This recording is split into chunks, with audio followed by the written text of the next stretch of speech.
No dia 8 de abril, o presidente americano Donald Trump anunciou um cessar-fogo.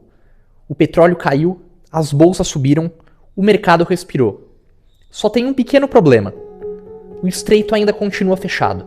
A guerra cinética acabou. As forças americanas estão exaustas. Israel está lidando com seus próprios problemas no Levante e na faixa de Gaza. Enquanto que o Irã perdeu boa parte da sua capacidade ofensiva.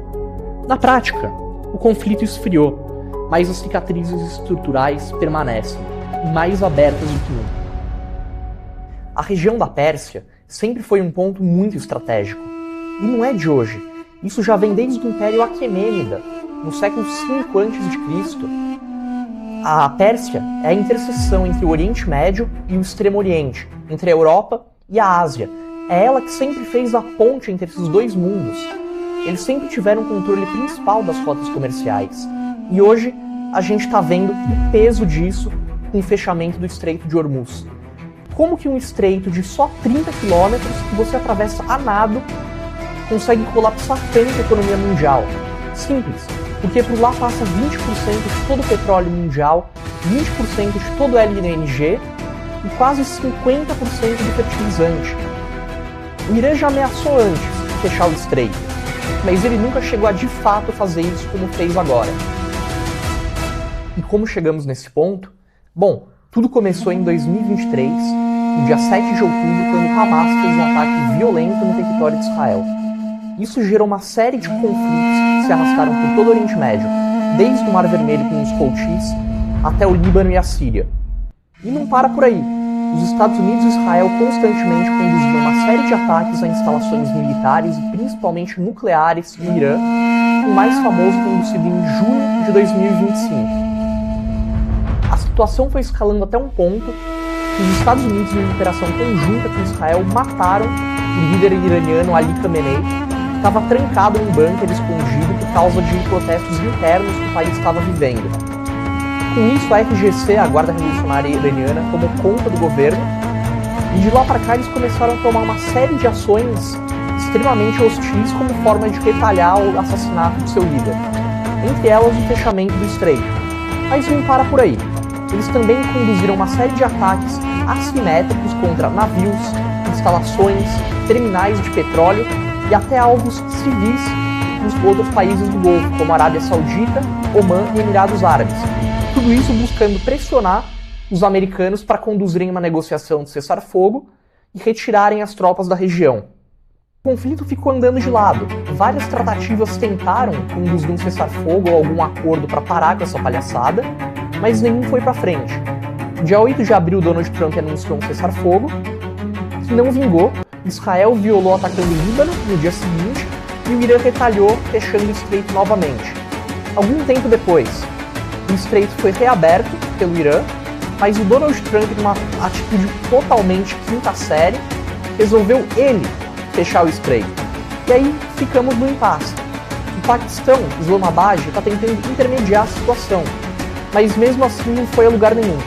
Dia 27 de maio, ontem, foi enviada uma proposta, os Estados Unidos recusou, e pelo outro lado, o Irã falou que as exigências americanas eram absurdas e que não dava para seguir em frente.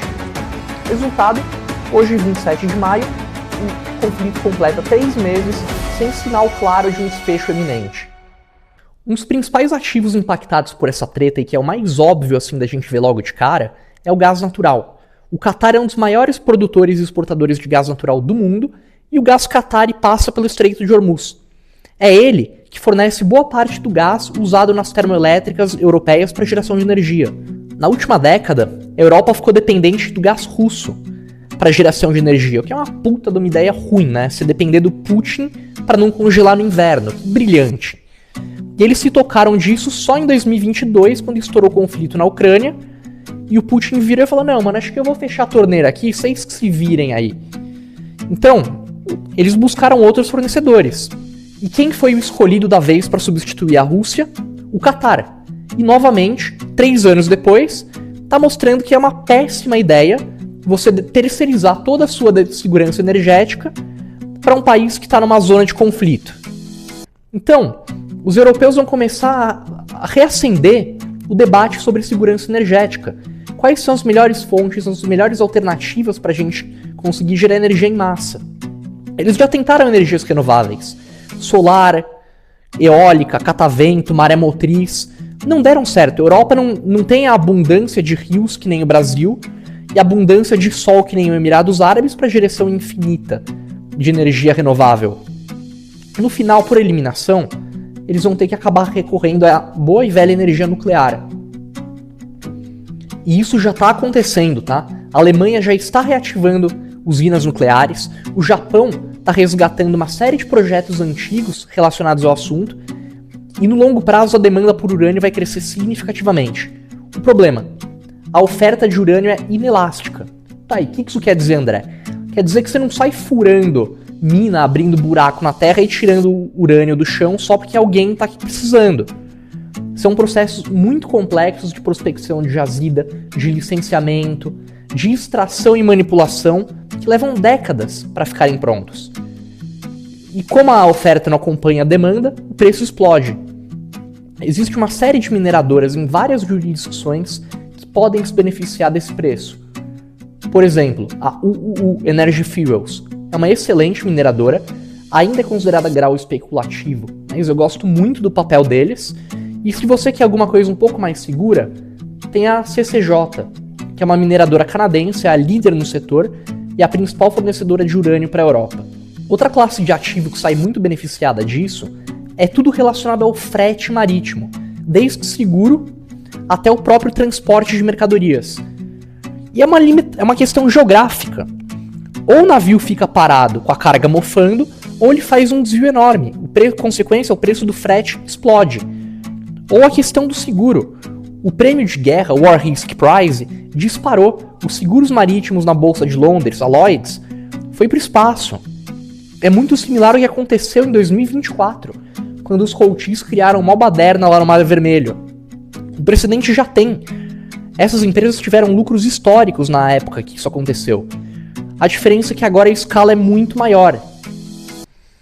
E alguns ativos muito interessantes que eu estou posicionado nessa tese é a Frontline e a DHT Holdings.